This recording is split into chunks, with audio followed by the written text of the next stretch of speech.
Hello, and welcome back to the Talk Healing to Me podcast.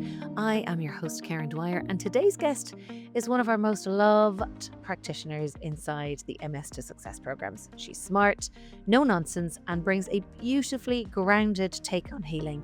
I'm talking about the incredible Dr. Jannine Krause. She's a licensed naturopathic doctor, acupuncturist, podcast host, and she also runs her own working farm. So, yes, she can help you with gut health and hormone balancing and tell you which vegetables to grow in spring. In a world full of quick fixes and one size fits all nonsense, Dr. J brings it really to life: real food, real stress, real solutions.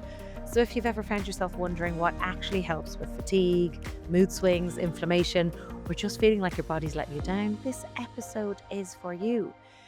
Now, before we dive into supplements and healing, tell us where in the world you are, Dr. J, because I know you live in a pretty special spot. This podcast is for educational purposes only and is not medical advice. Always consult your doctor. Views shared are personal and not a substitute for professional guidance. Oh, well, thank you for such a great intro. My goodness, I'm like, I'm blushing. So yeah, I'm in a little town called Burnham Wood, Wisconsin. It is outside of Wausau. And for those of you who have maybe seen the state of Wisconsin, if you threw a dart in the center of the state, you'd pretty much get close to me. And that's where I hang out these days. And then some days I end up over in Tacoma, Washington to see a few of my favorite folks for clients because I can't just let them go. So that's where I hang out. I love it. I love it. I love it. I adore seeing like your back garden. That is an understatement because you open up your door and there's this expanse of land all the way around you and you're growing your own veggies and more. What's it like living on a farm while running a busy online and in-person practice? I didn't realize until this week how much juggling happens, especially because the strawberries are super ripe right now, and according to our mentor farmers, basically our neighbors, they tell us like, "Oh, you only need to pick them every other day," and I'm like, "I'm sorry, but there's red ones every day, buddy. I don't know what to do." So I have been getting mosquito bites and just diving right into everything, and yeah, I'm learning how to juggle right now and trying to figure out, okay, where's the time for me and all of this because the strawberries have taken over at this moment. Oh yeah. Sounds like cloudy with the chance of meatballs. The strawberries have taken over. I'm like, yeah, let's do it. Yes. I mean, Yeah. I'm like, my hands are red. You probably can't see it. Like they're dirty because I can't get the stuff out of them. I'm eating them as I go. My husband had like strawberry juice all over him. We're, it's definitely cloudy with the side of extra meatballs on our place right Oh, now. I love it. Oh, that I mean, it sounds like something from a movie. It's very cool. I'd love to, well, one of the things I love about you the most, Dr. J, is that you're real. You're not hiding behind a white coat or pretending, to have it all together. And maybe we can go there for a second. Yeah. What has your own, because I know hormones is something that you talk about a lot and you deal with a lot. What has your own hormonal journey looked like? Oh, it's been an adventure. It's one of those things where I first discovered that about hormones and then I learned about autoimmune stuff when I was a teenager. I just had a lot of pain and they were like, "Do you have rheumatoid arthritis? Are you just not eating enough protein?" Because, as a teen it was cool to not eat meat because, I was embracing my inner hippie at that point and I love animals. And so anyway, I was doing those things, so they weren't sure if I was anemic, what's going on. Well, turns out I had lupus antibodies. And even at that time in life, I was like, I'm not identifying with lupus because I'd seen one of my really great friends' moms like go downhill really hardcore. And I was like, oh my God, I don't want that. And at the same time, I was having periods from hell, like cramps, bleeding, like hemorrhaging kind of status. And I was like, wow, this period thing sucks. And my mom, she was like, I really don't want you to get birth control because she at this, time was a nurse and crazy enough, I'll fast forward to for a second, then I'll come back. She ended up with breast cancer that was estrogen positive. And so back in those days, she was like, "No, I don't want you to get birth control. We want to try to deal with this naturally." And so she was trying to give me some magnesium, and I got to learn all about the B vitamins at the natural food store, and the whole thing. And it was great because I didn't end up on birth control. Actually, tried it once some years later, and it was a nightmare. So I was like, "Okay, mom was right." But hormones for me, I just was like, I hate these things. and my breasts got really big really fast, and I had to, like, really I was doing swimming, I was doing ice skating, and in ice skating, they put you in those tight little dress things. Oh my goodness, at 13, I was like, "Look, I got all kinds of madness going on here, like, I wanna You duct got tape." big knockers. Yeah, yeah. They just grew so fast, and of course, you know how boys are. I mean, it was a whole thing. So, anyway, at that age, I was like, "Hormones suck. They really suck." I spent a lot of my life just kinda thinking that, especially after my mom, had cancer 10 years later passed. I was like, "Man, hormones do suck." But then I started to realize as I was going through my mid-30s that, ooh, I might be hitting perimenopause kinda early and things were getting a little off, and I also noticed a lot of my patients were too, and we had no resources, I'm talking 10 plus years ago, now, and I'm looking back at that and going like, "Oh, man." People were like, "This is happening. My moods are all over the place," and they were ending up on antidepressants and other types of meds, and I'm like, "Man, this can't be the way we do this." And of course, my biggest MO has always been I'm not going out like my mom, and how the cancer just consumed her body, and just watching chemo and blisters all over her body had to tell him like, I'm not aging like that, and no one else is either."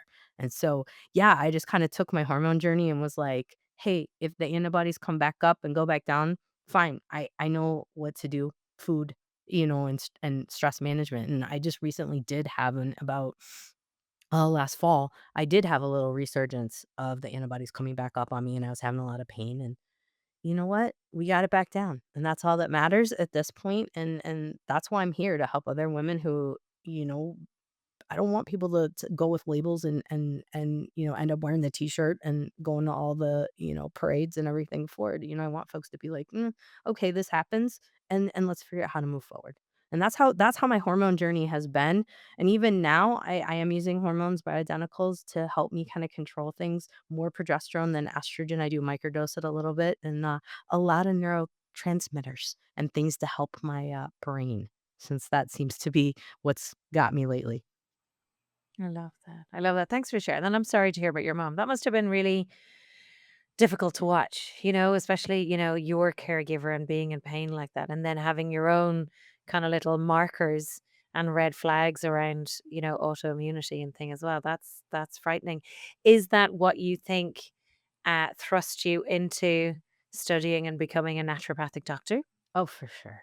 For sure. Mm. I would sit with my mom. I wanted to be an acupuncturist first, and of course, I went all full into that because I just loved how she would go in, and then, she'd be dragging, and she'd come out, and she's, like, floating, and I call it AccuStoned now, but it's, just how much change would happen in that time frame of an hour, and I was like, "This is cool," and I was 15 when I realized that there's something cool about this. The naturopath thing didn't really come into play until I was in my early 20s when I was like, "Okay, I wanna do the doctor thing," but I had seen what her doctors were kind of working with, their toolbox, and it wasn't a big enough toolbox, and so that's why I was like, "Nah, I need to be a naturopath because 'cause I've got herbs, I've got homeopathics, I've got, the medicines if I want to, but it's just so much bigger of a scope." So, so much Yeah. better. Good job. I'm so glad that you did.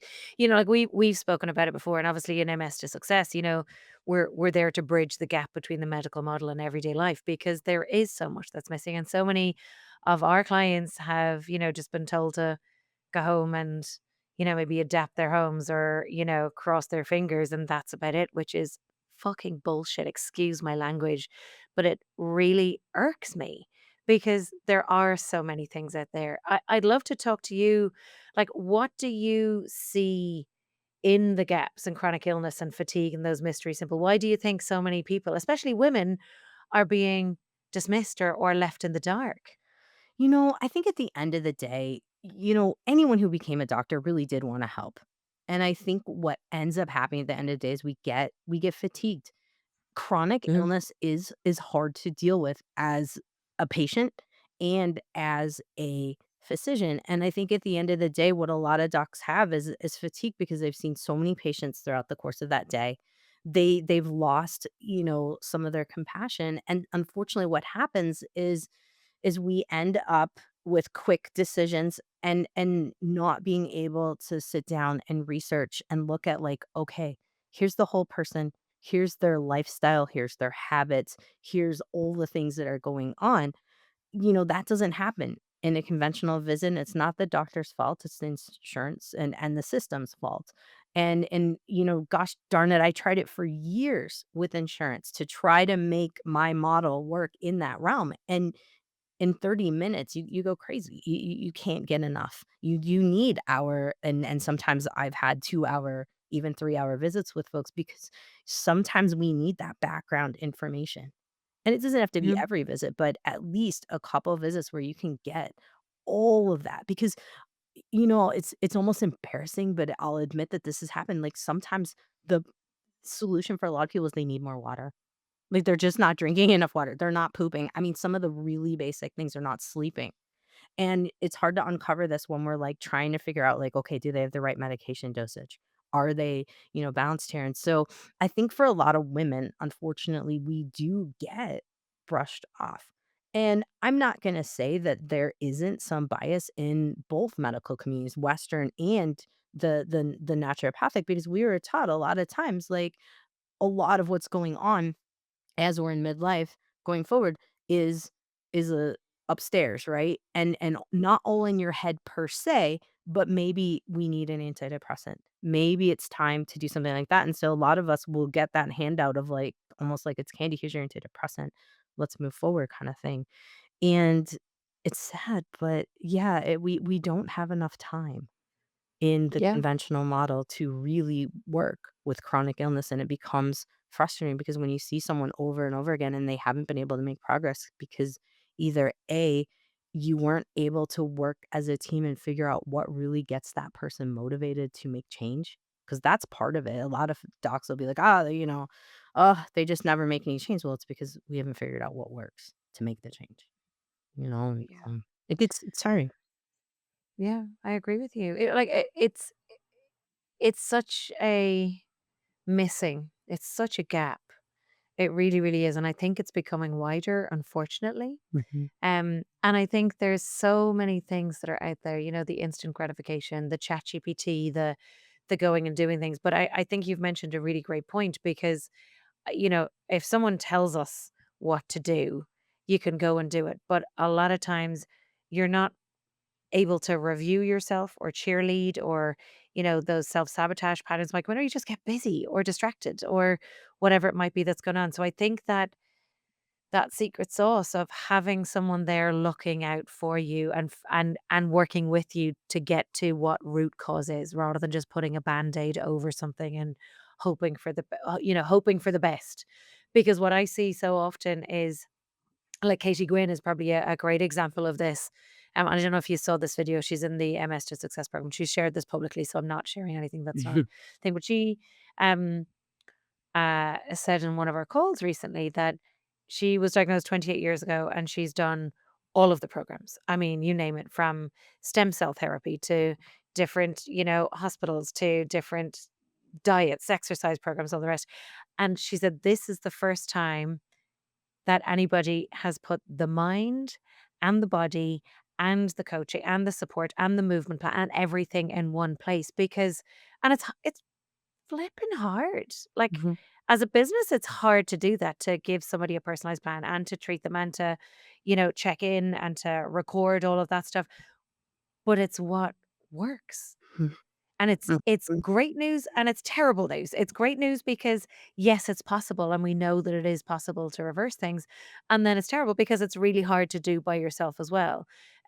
Talk to me like what do you think naturopathic medicine or what about it do you think is better equipped to really listen to get to the root cause of things? And why do you think it's so important? I think we're better equipped because that's how we're taught to think about Mhm. medicine. I've had multiple chats with MD friends of mine, and they're like, "Yeah, we're taught what this is the problem, this is how we solve it, or this is the medication, right?" Whereas we're taught, "Well, why is that happening? What provoked it? Let's go back and look at around the time frame that this developed. What was going on in your life?" And so looking back at all that, that helps us to kind of move forward. And that's what we're taught. A lot of people root cause medicine. I like to think of it as this like source medicine. What provoked it? What was the imbalance? You know, in the physics that created now the chemical and further imbalances. And so one of the biggest things I think in my training was that we really were trained to think about things differently. And I catch a lot of crap from some of my medical doctor friends because they're like, you just think about things so differently than I would in this case, but I think it works at the end of the day. Yeah, I agree. The phrase, somebody said this to me, a client within the program said, ordinarily, when I've gone to do programs or gone to the doctor before, and this is not, I'm not trying to bash the medical system because, like, I take antibiotics when I need to, Yeah. amazing for acute medicine. So I'm saying this, but this is in relation to chronic illness. But she said it was like I went with my car with lights on in it and they just turned the lights off. Whereas you're lifting the bonnet and finding out what's actually going on instead and dealing with that. I'm like, oh, that's such a lovely visual. Well, It's such a lovely visual to get, and it is what we do. But one of the things that, that because we get asked, or you get asked, I say we, you get asked a lot of these questions because I couldn't answer them. I'm just parroting what you say. Um, within the programs, you get asked some of the same questions over and over again. Do you want to walk us through some of the most regular questions that you get? Because obviously people are asking questions about natural supplements, what's good for inflammation, what's good for sleep, hormones, gut issues, and so on. Do you want to talk us through what our listeners might be thinking or the questions that you get asked so regularly that you can spitball them? sure, of course, of course. My favorite is magnesium. We get a lot of questions about magnesium, and of course with MS, there's a lot of spasticity. There's a lot of trying to figure out what can soothe the system. And so magnesium's a biggie, and what type. And right now in the space, I have to of course stay up on what everyone's saying. To hear kind of what everyone else is going to be hearing, the noise. And right now it's like the blends are hot on the magnesium and really trying to figure out which type of magnesium is best for you. And the honest to goodness truth is really looking at what is the function of each individual magnesium. So magnesium citrate starts with the C. I always say goes with crap. That helps you poop. That's what it does. Magnesium glycinate can also help you It's a poop, great way. but it's a G. So that means you feel good, meaning it's going to calm you. It's going to relax you. It's going to relax your muscles. And then we have 3 and 8, which I haven't come up with a really good one for that one, but 3 and 8's for the brain, and malate is kinda general, but also can help with the brain. And so those are, like, your main magnesiums. There's also magnesium oxide, but I don't find it to be as powerful on its own. It does do well in blends, and so sometimes you'll see, like, a magnesium blend with magnesium oxide. And then there's also, if we haven't had enough magnesium, there's magnesium chloride, and that's the topical and the foot soak kind, and that's glorious. I've seen that take up better into the body than the oral, all of the orals, hands down. And I've done it like studies before and after um, red blood cell magnesium on folks, and I will see that it goes up the highest when someone is consistently doing either a foot soak or a topical lotion or oil. And the only problem is you got to apply it. Popping down pills a little easier. So it's something to think about. So magnesium, yes, number one. I'm sure you're laughing because you're like, yep, we've gone over that one a lot. Yeah.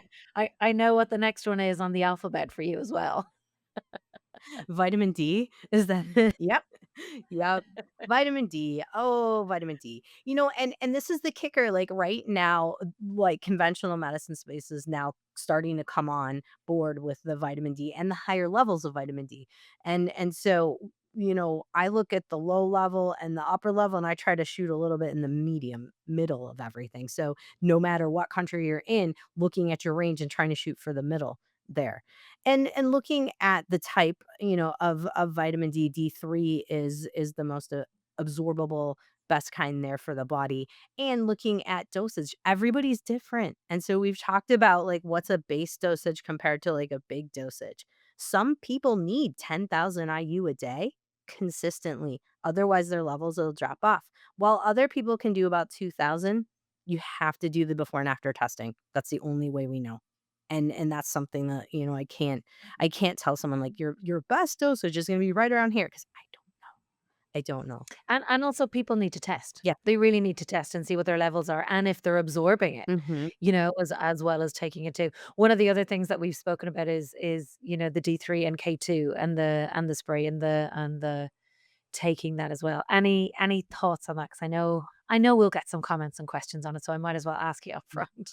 Yeah. So D3 and K2, they are synergistic, they help each other, and really the K2 component I find is more useful once we start getting over about 35 years of age. And I don't know if I've ever mentioned this in the MS to Success group, but really this is looking at bone health. Because when I look at why someone has osteopenia or osteoporosis, a lot of times it's the vitamin K component. And we can also get vitamin K from our gut bacteria, just a side note and something to think about. And vitamin K comes in two forms, it's MK4 and MK7. Some people, oddly enough, do better with MK4 than MK7. Some people need a blend. So at the end of the day, it's testing and seeing, like, where's your bone at, where's your D at, how are things going, and playing with it. And the best way to get the vitamin K studies is through a micronutrient test because most conventional labs are not gonna look at K levels for you. I've not seen Yeah. so, yeah, yeah, those are Yeah. the top 2. Should we keep going? Do you wanna go to electrolytes? I mean, do you know what? Let's do it because it's warm out now. Depending on when you're listening to this podcast, let's do electrolytes for the trio. This episode of Talk Healing to Me is sponsored by Clean Boss, created by Joy Mangano, the legendary inventor behind the Miracle Mop and a pioneer in clean innovation. Clean Boss is a botanical disinfectant that kills 99.9% of viruses, germs, and bacteria. It's safe for food surfaces, soft surfaces, and baby high chairs with no toxic ingredients and no rinse required.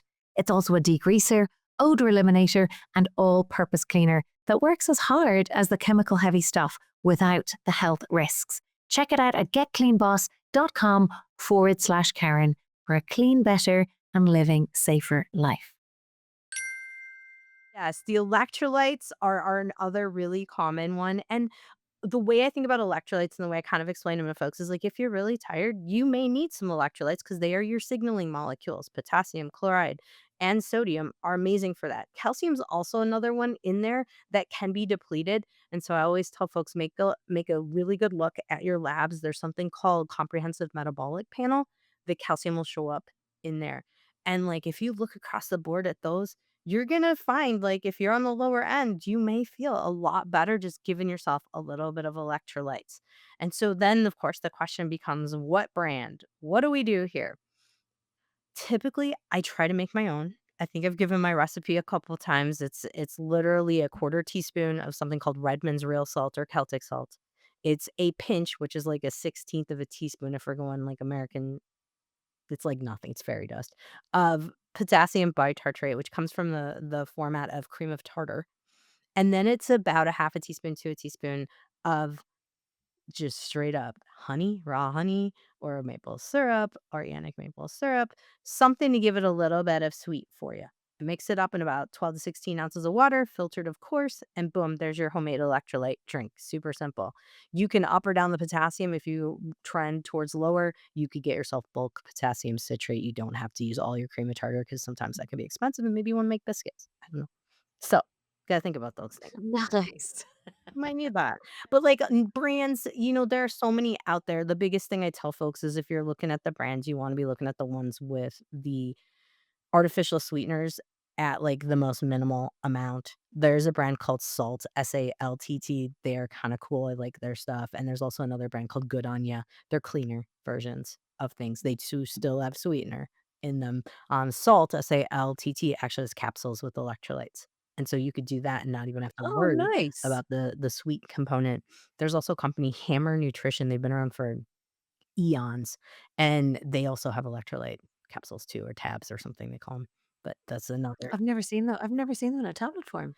Yeah, Very yeah. cool. I just seen them in the sachets that, you then mix in water, but then sometimes you have, like, gross stevia, and not the green leaf stevia, it's, like, bleached or something that's not so great. So, yeah, always good to look up those things 'cause, I remember back in the day when, like, juices and smoothies and things like that started coming out, and I remember looking, there was some brand of smoothie, and I thought, "Oh my god, I'm being so healthy," and I used to get, like, a good boost after drinking them, and then when I looked them up, they were made by Coca-Cola Company, they were full of lots of SHIT. I mean, but you look at something and just because it says healthy or organic even on the thing, I mean, you still gotta go down the label wars of reading them, and the Yucca app is really amazing for that. YUKA is phenomenal.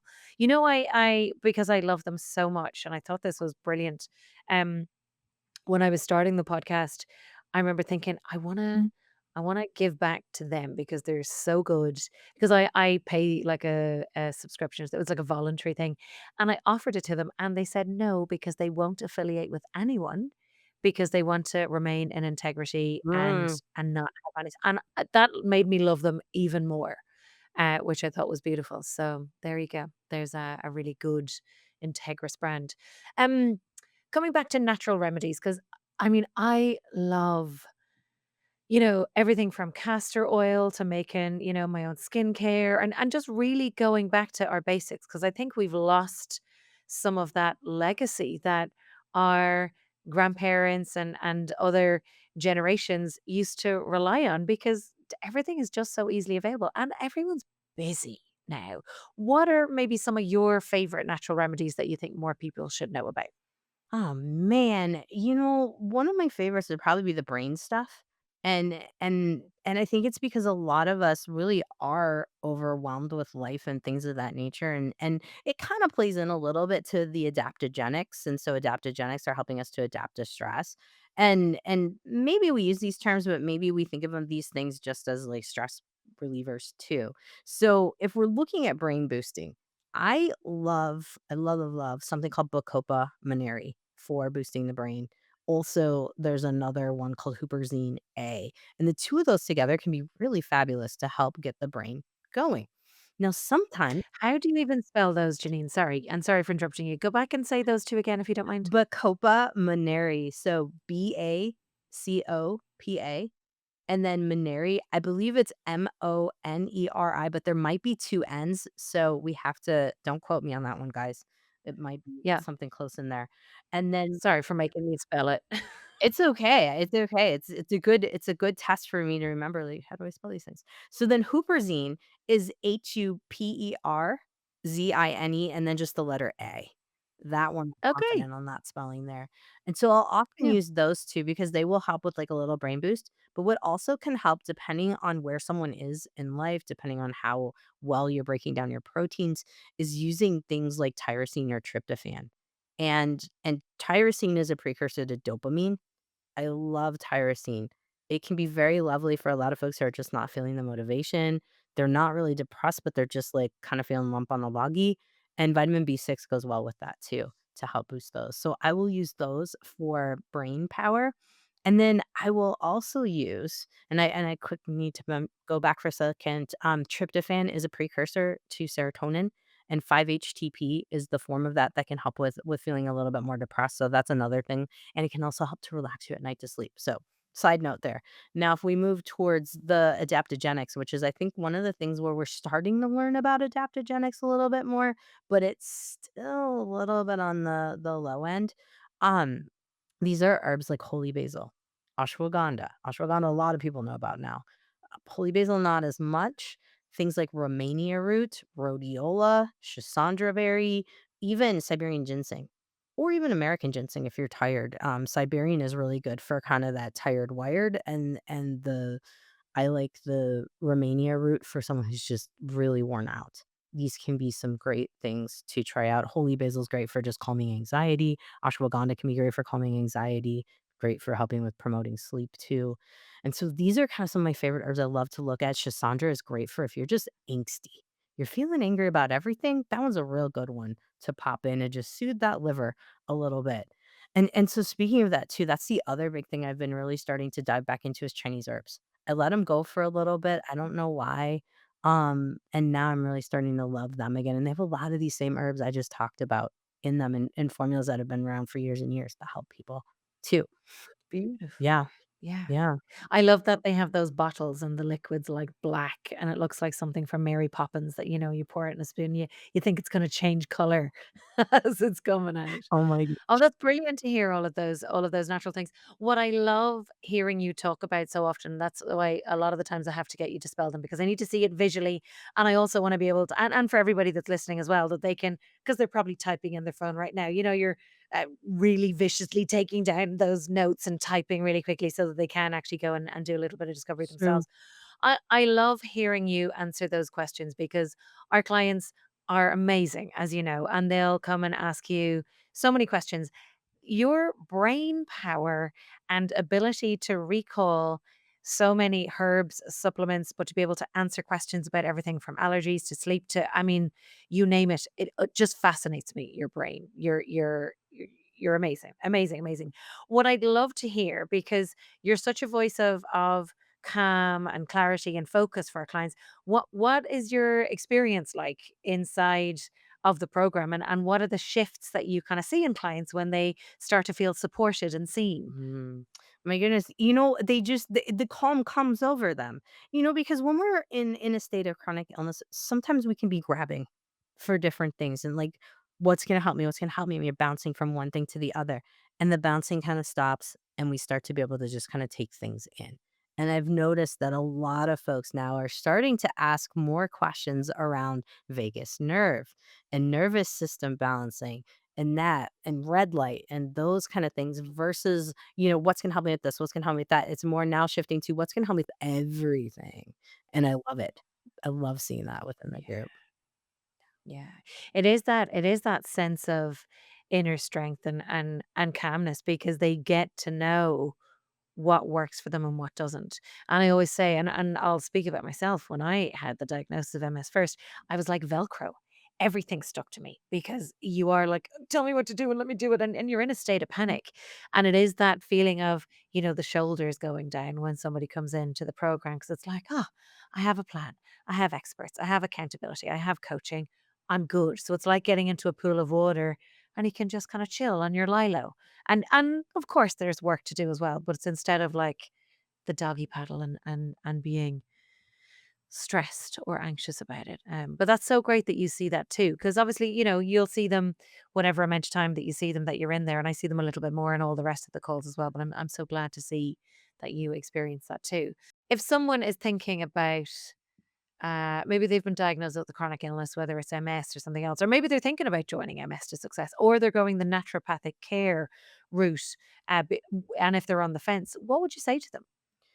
You know, I would say this, take a look at everything that's going on around you with your health, your lifestyle, things that you've been trying to get in order, but it seems like you just keep going backwards on these things and you're not making forward momentum. This is where guidance, this is where maybe naturopathic medicine can help you because we can look at the whole you. We can look at where are those, they always call them the blind spots, where are those blind spots that you can't see? I've invested in coaching, Karen's invested in coaching, that's how we met. These kind of things are where we want to look right now and go, okay, it's okay to ask for help. It is okay to have someone look at something with you and team up with you and go, how can we help you get better? Because on your own, it's a freaking lonely place, and honestly, you're not gonna see your blind spots, you're gonna keep doing the same thing, get hung up in the same thing unless you have somebody to help you see those, to help you get out of your own head, and that's where groups are great, that's where naturopaths are great, and I highly encourage you if you're feeling stuck, if you're feeling just hopeless, look into a program to help you that can help you with your whole body, not just program focused of just a protocol, we're looking at the whole you. Yeah, I know. It one of the things I see, and I see it in many different areas of life, not just within, assessment calls within our work. But I see so many people who will only listen to their physician or their medical doctor and nothing else. And I get that's coming from a place of fear and being scared. But I find it very frustrating when people won't or don't want to go any deeper. It's like, no, just give me the pill to take whatever it is away. And look, I always want an easy, like, give me the quickest way to do something and I'll do it.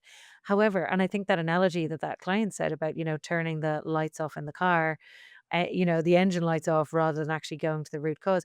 What would you say to someone that has never gone down the naturopathic route before and never looked at root cause wellness, that we do, that has only ever listened to a physician or medical doctor? What would you say to them? Sure. A couple different things. One, your doctor has done a lot of research in your particular focus. That is what they focus on. And they may have a couple comments here and there about other lifestyle factors, but they're good at what they do.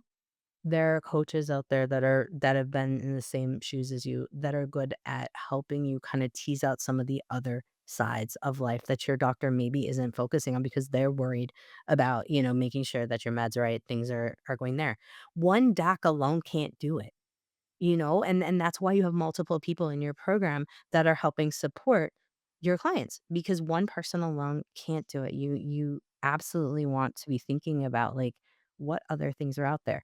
The other thing that I'll say, for folks who haven't dove into the natural medicine space or even thought about mindset and all of that, we can't make change in our body until we become open to these things. And neither Karen nor I are here to force you to think differently. It's more in a case of going, well, are you satisfied with where you've gotten so far? If you are, great. If you're not and you're looking for a better quality of life, you're looking for, you have some type of thing you want to do. Well, most of us, if we went to the gym and we wanted to say run a marathon, maybe we could figure that out. We're probably not gonna, qualify for Boston by just going on our own. Maybe some people do. But if you're looking to climb Mount Everest, you probably need a little training. And I think chronic illness is like climbing a mountain of sorts because you're trying to figure out what works for you. And right now, if you're not getting the results that you're looking for and you're not feeling your best and your doc's gotten you to a certain point, it's time to look outside of that and see where else can you find some support. Yeah. Yeah, it's a great answer. It's a great answer. Much better than what I would have said. So thank you. Um, We're going to move on to our quick fire round. Are you ready? Okay. All right. Question number one. If you followed your childhood dream, what would you be doing now? Surfing and hanging out in the ocean. I'd be skiing. I would be doing all of those things, which I'm getting back to. Same with sailing too. I'm getting back to now. And I also would have taken care of people in some realm, but probably would have been kind of retreats involved in it. And who knows? Maybe that's happening in the future. Yeah, Mhm. nice. Okay. Okay, very cool. I can see you doing that. What advice would you give to your younger self is the next question. Oh my goodness, it's a great one.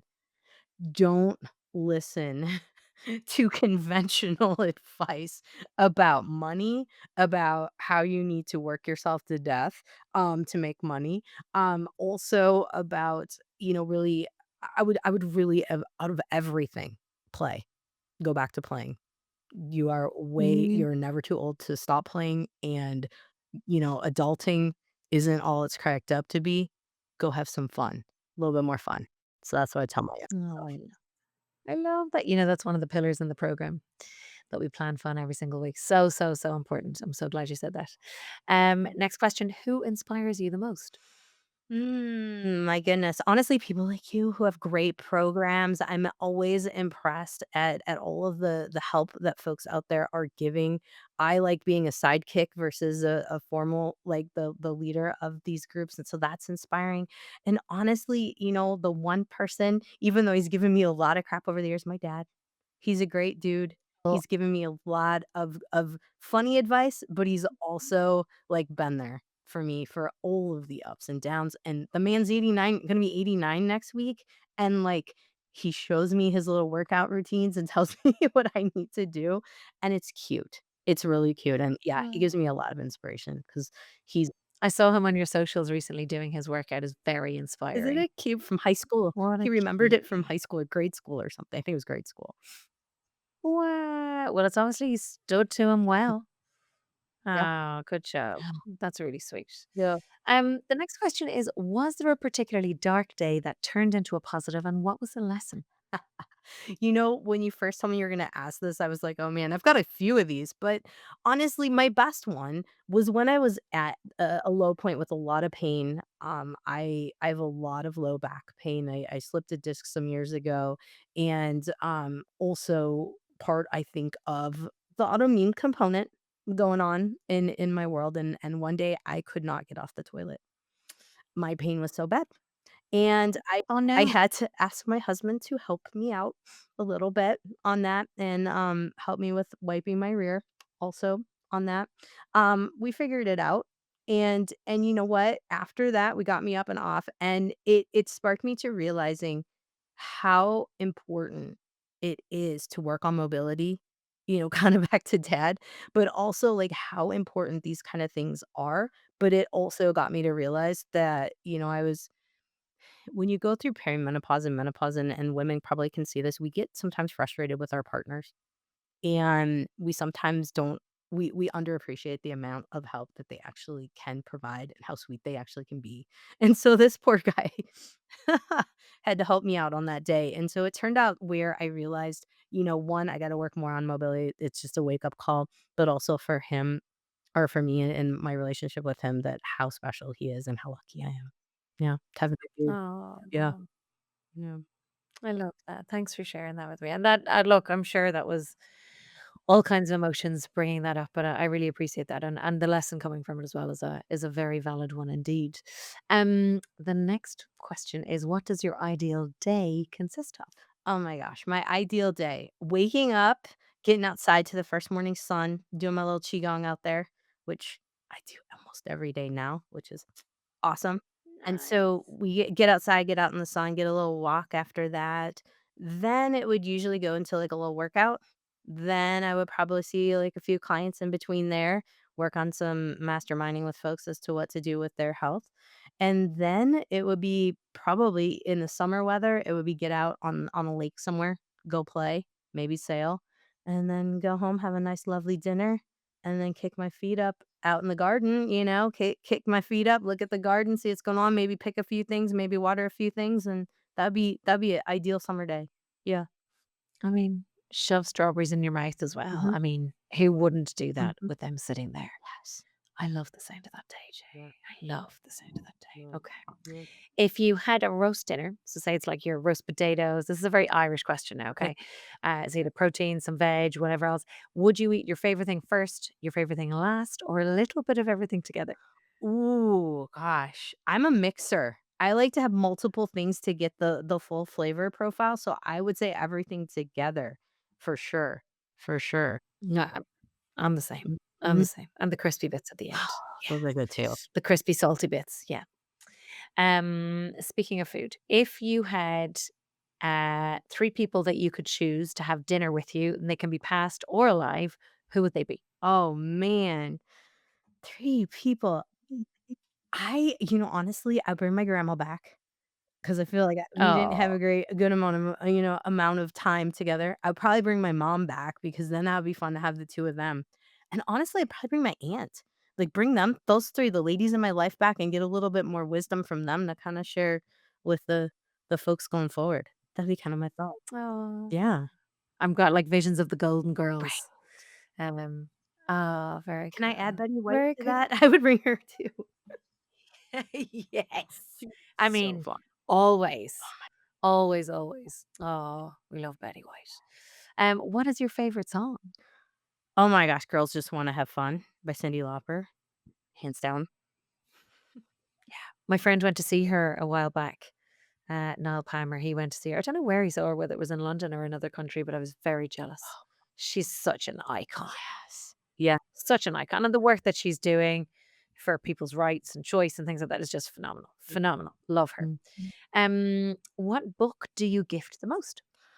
Recently, since you might have benefited from this, was Rich Relationships by Selena Sue. So, yeah, lately that's been my thing. Before that, it would have been actually a calendar that had the moon cycle on it and trying to teach all my friends to start looking at the moon cycle and their patterns in life with energy and periods and No. stuff. Yeah. You're gonna have to come back and we'll talk about that on another episode, I think.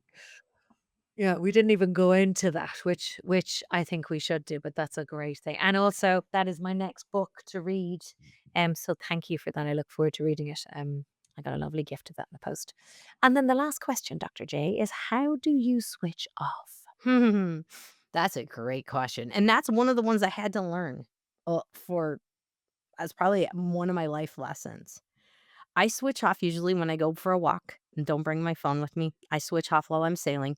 That's a very easy way to just get lost in the sails and the waves and things of that nature. I usually will switch off at a beach pretty easily.